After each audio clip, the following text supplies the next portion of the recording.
A staple of the American road trip, a tiny house on wheels, a mobile bar, a glamping shelter, an icon of the hippie movement. Is there anything recreational vehicles can't do? No!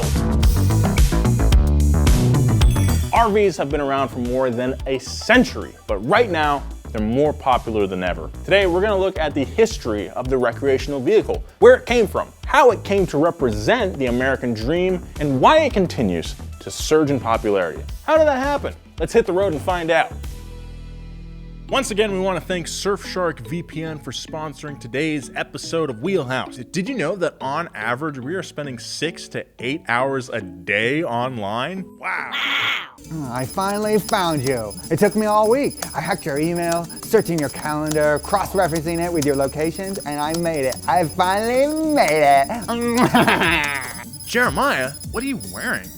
Why are you so sweaty? It's taken me a long time, but I finally hacked you. The last person without hack lock. Freaking stupid Nolan. Well, not anymore, Jeremiah. I just signed up for it. I no longer have to worry about some fool hacking into my account and spreading my personal information all over the web. I can now use Surfshark's blind search function to search privately without any ads or tracking. Now it's your turn to improve your online experience. Click the link in the description and enter promo code DONUTMedia for 85% off.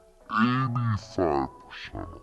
And 3 extra months for free. Well, this bit is over now that I'm exposed, so I guess writing more obscure swordfish references that most of you guys won't understand is finished. Now let's get back into it. In post-revolution America, covered wagons were being used as settlers headed out west, and travelers in Europe used them to live on the move, inspiring some of the first RV campers in America. But we used horsepower instead of horsepower, because horses.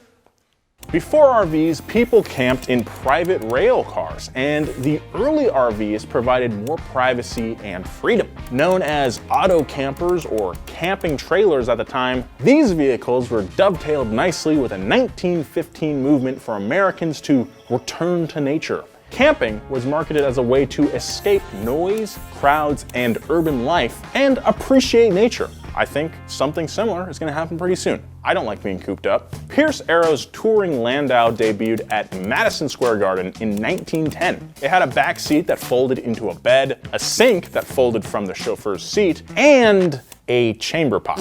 Why isn't the driver's seat a chamber pot? That's where I'd want it. The word Landau means a type of carriage, and if you saw our video on different kinds of cars, you probably already knew that. Although it's been about a century since they dominated the road, you may have seen one of these recently. Prince William and Kate Middleton went home from their wedding in a very opulent Landau. I don't know if they had the chamber pot in there. RVs became better known to the public when the Conklin family converted a bus into a double-deck motorhome that the New York Times called a land yacht. The idea was clear. These vehicles could smooth out the roughness of camping, which would prove to be the ticket for success as luxury became as American as apple pie. Ironically, the American desire to escape the pressures of modern life led people to nature, where they also wanted to enjoy the comforts of modern life. But how could the everyday person attain such luxury? It wasn't long before manufacturers offered some solutions. Anheuser-Busch, you know, the beer guys, were losing a lot of money because they couldn't sell beer during Prohibition. So they pivoted to making RVs. Refrigerated boxes that were used to schlep beer were sitting around not being used. So Anheuser-Busch created a kit that could be assembled onto the chassis of a Model T, converting it into a motorhome called the camp car. In a time where hotels were more expensive and harder to find and independence was an expanding idea, the camp car made a lot of sense. By the 20s, RV camping clubs were popping up all over the US, despite the unpaved roads and limited camping facilities. With the economy booming, several manufacturers were making motorhomes, including Hudson Essex's Pullman Coach and REO's Speedwagon Bungalow. These vehicles were large and could only travel on auto-friendly roads, so they became a less common choice than detachable trailers. That didn't stop a group of travelers called the Tin Can Tourists, named because they heated tin cans of food on gasoline stoves by the roadside. I wonder if they ever read Watchmen.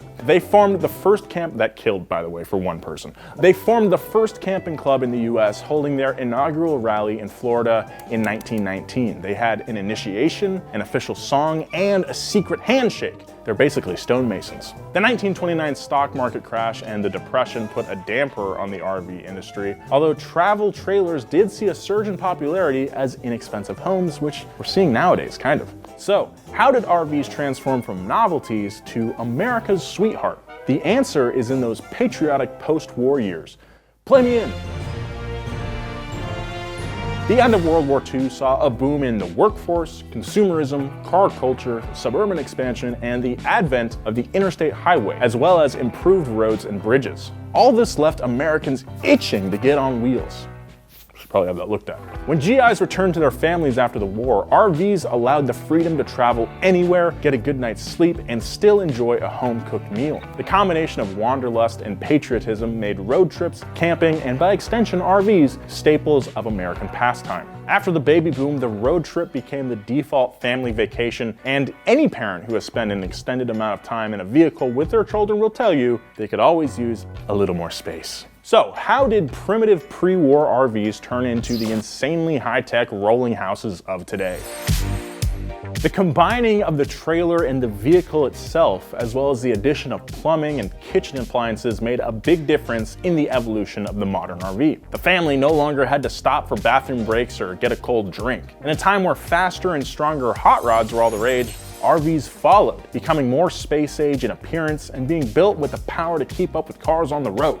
So who was making these innovative vehicles? The longest-running manufacturer still on the road today is the easily recognizable Airstream with its aluminum exterior and egg-like shape. The 1950s saw creator Wally Byam hosting a caravan, developing the first hot water system in a trailer, and releasing the 1958 Airstream International, the first self-contained travel trailer not requiring access to outside power. This decade was also when the largest known motorhome was produced for William McDonald, who worked for an early RV and mobile home manufacturer. His flagship was 65 feet long with a fold-out double deck and a diving board for the 4-foot deep portable swimming pool that could be set up behind the unit. Seems a little unsafe to have a diving board at that depth. I'm no lifeguard, I'm just saying. The deck could even be used as a helicopter landing pad. The company offered duplicates of the flagship in 1953 for $100,000, but no one took them up on their offer. I wonder why. Even more accessible RVs than the flagship were still considered luxury items. So what changed? Fiberglass bodies made RVs more lightweight and accessible, along with the advent of sliding windows and potty drawers. Pickup trucks were also becoming personal vehicles. They weren't used just for work anymore. Lightweight fiberglass camper shells were becoming increasingly popular. You could turn your regular old truck into an RV. It was also the free love 60s, so hippies were rejecting the idea of staying in one spot and had given new purpose to vans and buses as temporary homes. Groovy decor graced their mobile homes, making RVs more eye-catching than ever. And I mean that literally, they really loved turquoise back then. In 1967, RV staple Winnebago began producing what is called America's first family of motorhomes, priced at around $5,000 each, about half of what other RVs were going for. This was an invaluable marketing move. Even today, Winnebago is used as a catch-all term for RVs from any manufacturer. Also making their way to the stores at this time were the Volkswagen Westfalia camper vans, a conversion of the Volkswagen Type 2 by Westfalia. These camper conversions were available from Volkswagen dealers and also delivered via the tourist delivery program, where a customer could pick up their van in Germany, drive it around Europe, and then VW would ship it to the customer's house. Pretty cool. By the end of the 1960s, RVs were everywhere, on the road and as a symbol of American culture. Traditions that are common with RV owners today, like driving in national parks and music festivals, started during this era. The amenities being added around this time are what took RVs from a hippie dwelling to a family vacation vehicle. Instead of just being used for occasional camping trips, RVs could now allow for destination travel. RVs incorporated beds, mini kitchens, televisions, and eventually internet access. These days, there are even RVs with washer and dryer sets, satellite dishes, showers, baths, and ovens. I wish I could have a washer dryer set in my place so I could do laundry instead of buying clothes every week. There's a coin shortage. I got it, I have to do this. The 1970s continued the golden era of motorhome development as they increased in popularity, with more than 100,000 being sold per year by 1972. In spite of the economic challenges of the time, manufacturers were growing and advanced rigs were being made. General Motors got into the RV game with the GMC motorhome, which still sees use today as a popular vintage RV. By the end of the decade, the Kelley Blue Book for motorhomes listed more than 450 different brand names that have been produced. That's a lot. How many RV manufacturers can you name? Maybe 3 of them? Yeah, try 450, bitch. Developing technology in the neon 80s put more RVs on the road as they became more affordable. What better way to follow your favorite hair metal band than in a tricked out motorhome? I can't think of many, except maybe by Hot Air Balloon.